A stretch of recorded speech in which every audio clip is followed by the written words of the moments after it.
The following segment is sponsored by Intermountain Healthcare and the Utah Department of Health. Now I know what I'm getting Mary for Christmas, right? Okay, we're here now with Jess Church, a registered dietitian from the Utah Department of Health, to tell us how to have a happy and healthy Halloween.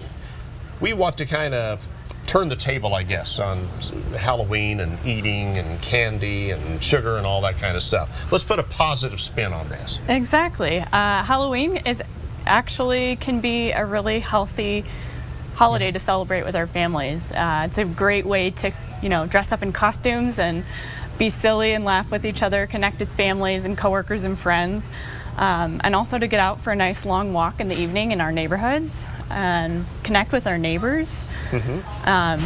Even maybe add in some bicycles and scooters and a little more focus on physical activity. It's great. So a good, healthy time that we can all look forward to. Let's talk about, I guess, the food, the healthy part of it. How do you control that? Right. And in a positive way? Sure.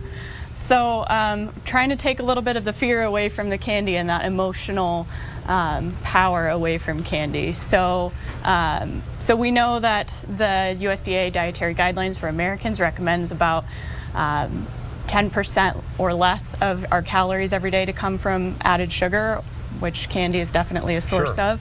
However, eating is also a behavioral thing. So we want to also realize that behavioral sciences tell us that restricting food like candy and putting kind of a good food, bad food spin on it can actually lead us to binge more.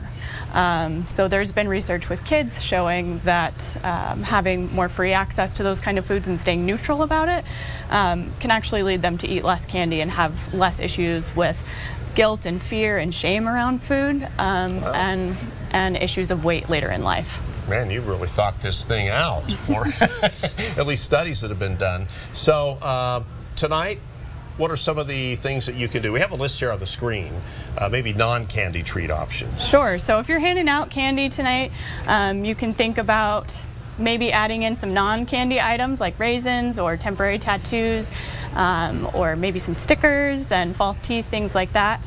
Also, make sure you fill your kiddos with a balanced meal before they head out. Give them plenty of physical activity fuel for the night. And also think about maybe giving an appropriate size bag or pail for them to take out. Not a big old pillowcase, all right? Just maybe like a pumpkin size. All right, some great ideas so we can all go out, not feel guilty tonight, have a good time. Right, enjoy yourselves and try and stay neutral about how much candy is consumed for the night. Well, I am going to eat at least a little bit of candy.